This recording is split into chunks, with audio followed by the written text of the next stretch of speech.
And the third report of the Business Advisory Committee. Thank you. Item number 9, Shri Jitin Prasad.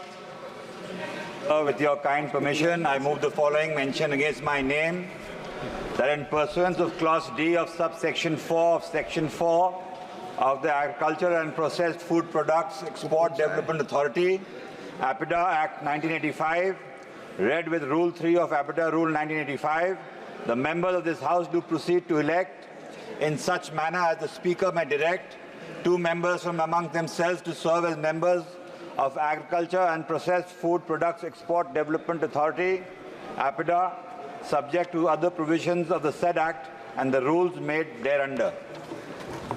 Item number 10, Shri Jitin Prasad. Sir, with your kind permission, I move the following.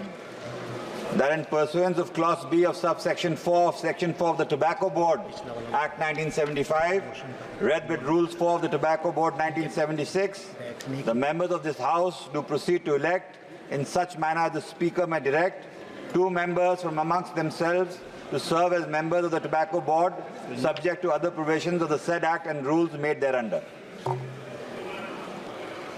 Item number 9 का प्रश्न ये कि माननीय मंत्री द्वारा प्रस्तुत प्रस्ताव स्वीकृत किया जाए।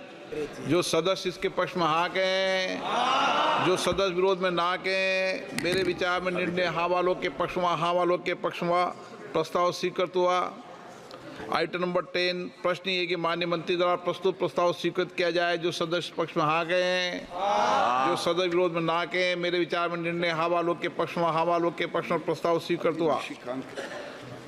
Item number 11, Shri Arjun Ram Meghwal.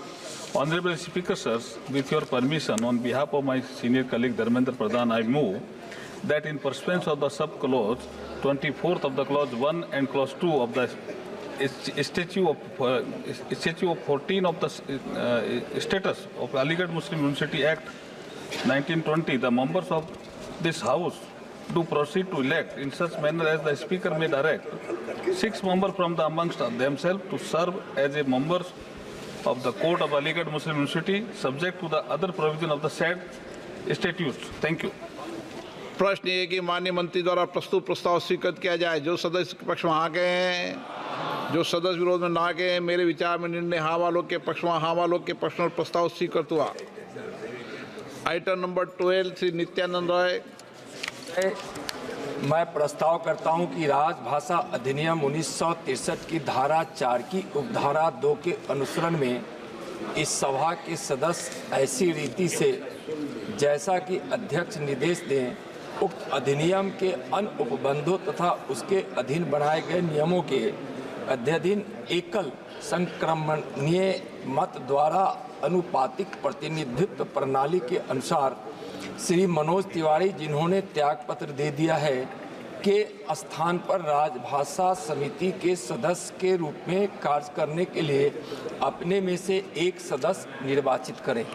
प्रश्न है कि माननीय मंत्री द्वारा प्रस्तुत प्रस्ताव स्वीकृत किया जाए। जो सदस्य पक्ष में हाँ कहें, जो सदस्य विरोध में ना कहें। मेरे विचार में निर्णय हाँ वालों के पक्ष में, हाँ वालों के पक्ष में प्रस्ताव स्वीकृत हुआ है।